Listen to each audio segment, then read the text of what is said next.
Anne of Green Gables, Chapter 26. The Story Club is formed. Junior Avonlea found it hard to settle down to humdrum existence again. To Anne in particular, things seemed fearfully flat, stale, and unprofitable after the goblet of excitement she had been sipping for weeks. Could she go back to the former quiet pleasures of those faraway days before the concert? At first, as she told Diana, she did not really think she could.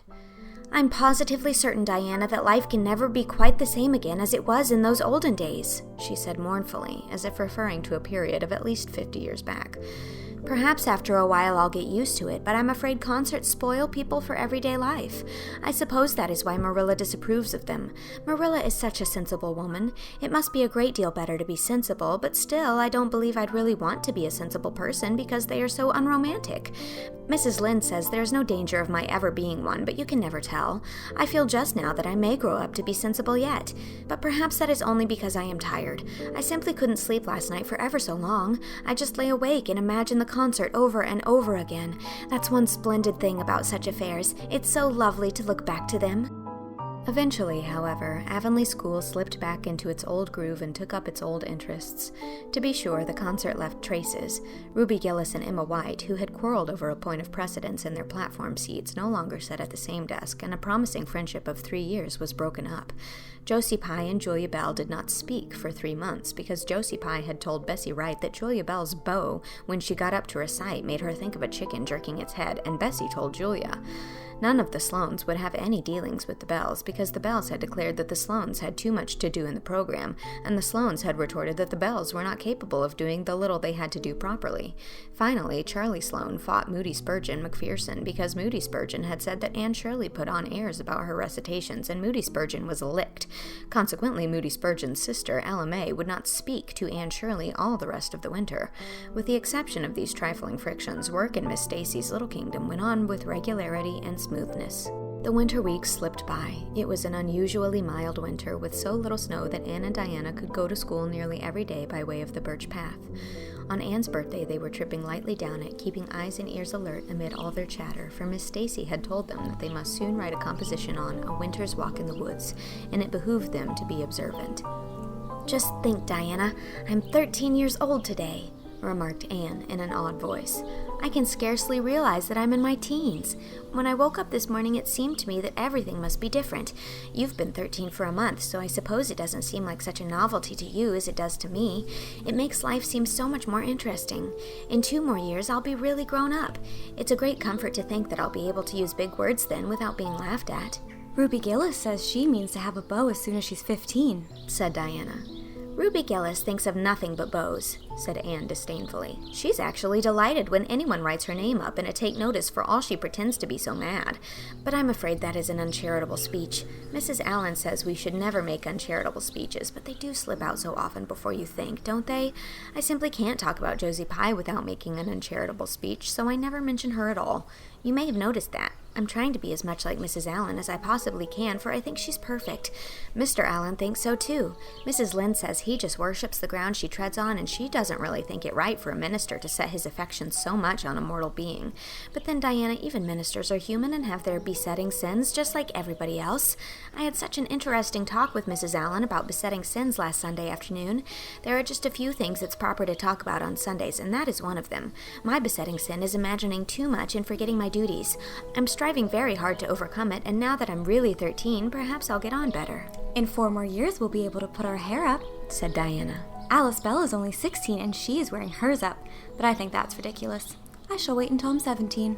"If I had Alice Bell's crooked nose," said Anne decidedly. "I wouldn't, but there, I won't say what I was going to because it was extremely uncharitable. Besides, I was comparing it with my own nose, and that's vanity.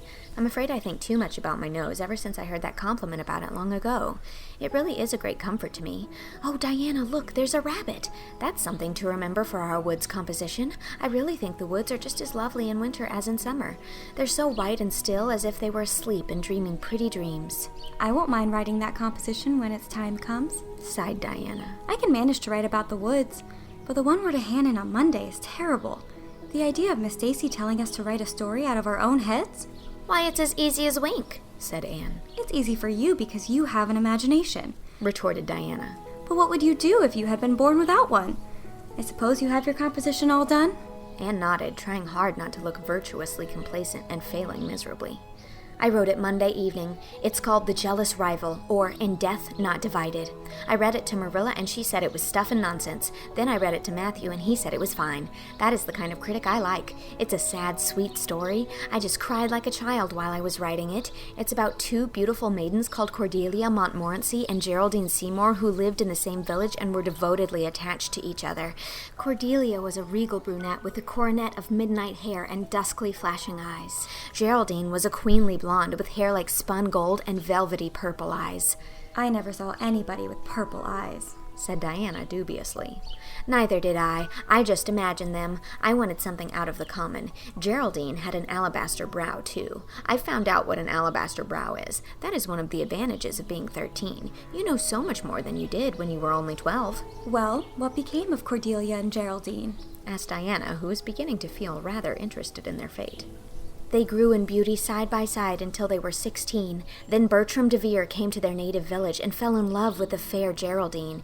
He saved her life when her horse ran away with her in a carriage, and she fainted in his arms, and he carried her home 3 miles, because you understand the carriage was all smashed up. I found it rather hard to imagine the proposal because I had no experience to go by. I asked Ruby Gillis if she knew anything about how men proposed because I thought she'd likely be an authority on the subject, having so many sisters married. Ruby told me she was hid in the hall pantry when Malcolm Andrews proposed to her sister Susan. She said Malcolm told Susan that his dad had given him the farm in his own name and then said, "What do you say, darling pet, if we get hitched this fall?" And Susan said, "Yes, no, I don't know, let me see." And there they were, engaged as quick as that. But I didn't think that sort of a proposal was a very romantic one, so in the end I had to imagine it out as well as I could. I made it very flowery and poetical, and Bertram went on his knees, although Ruby Gillis says it isn't done nowadays. Geraldine accepted him in a speech, a page long. I can tell you I took a lot of trouble with that speech. I rewrote it 5 times, and I look upon it as my masterpiece. Bertram gave her a diamond ring and a ruby necklace and told her they would go to Europe for a wedding tour, for he was immensely wealthy.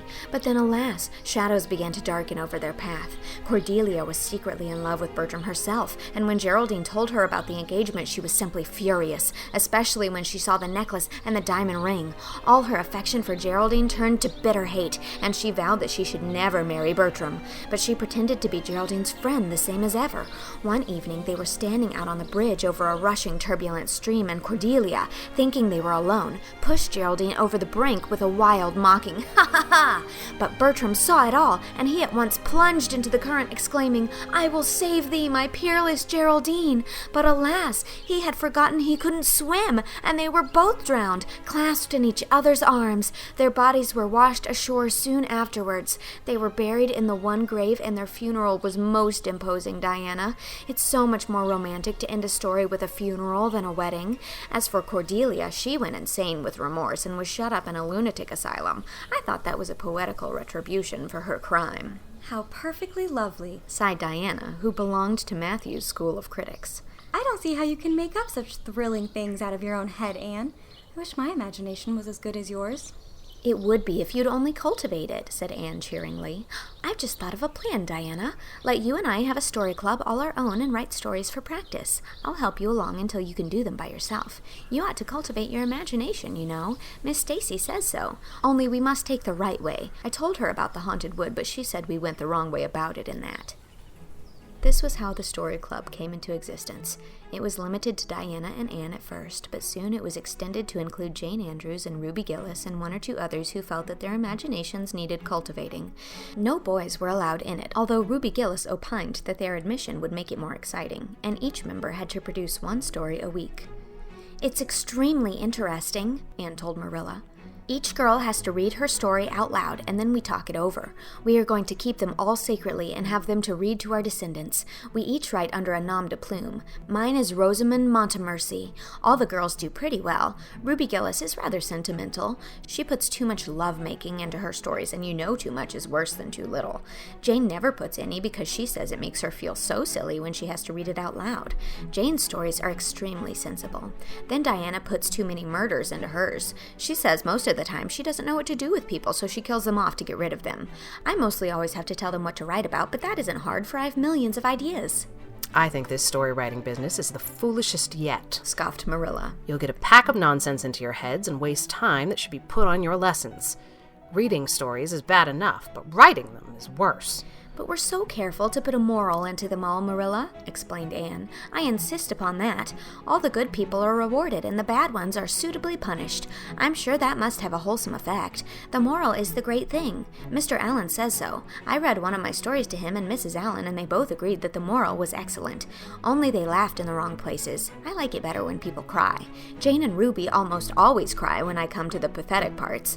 Diana wrote her Aunt Josephine about our club, and her Aunt Josephine wrote back that we were to send her some of our stories, so we copied out 4 of our very best and sent them. Miss Josephine Barry wrote back that she had never read anything so amusing in her life.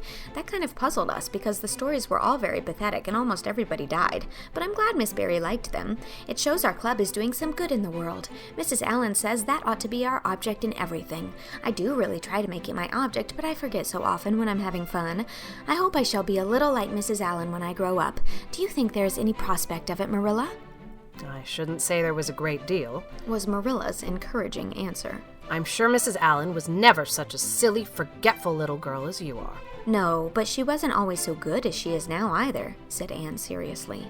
She told me so herself. That is, she said she was a dreadful mischief when she was a girl and she was always getting into scrapes. I felt so encouraged when I heard that. Is it very wicked of me, Marilla, to feel encouraged when I hear other people have been bad and mischievous? Mrs. Lynde says it is. Mrs. Lynde says she always feels shocked when she hears of anyone ever having been naughty, no matter how small they were. Mrs. Lynde says she once heard a minister confess that when he was a boy he stole a strawberry tart out of his aunt's pantry, and she never had any respect for that minister again. Now, I wouldn't have felt that way. I'd have thought that it was real noble of him to confess it, and I'd have thought what an encouraging thing it would be for small boys nowadays who do naughty things and are sorry for them to know that perhaps they may grow up to be ministers in spite of it. That's how I'd feel, Marilla. The way I feel at present, Anne, said Marilla, is that it's high time you had those dishes washed. You've taken half an hour longer than you should with all your chattering. Learn to work first and talk afterwards.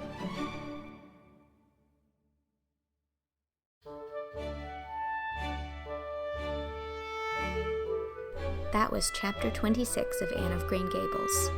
Diana Barry was read by Sarah Grace Hart, Marilla Cuthbert was read by Whitney Avalon, and Anne Shirley was read by me, Mary Kate Wiles.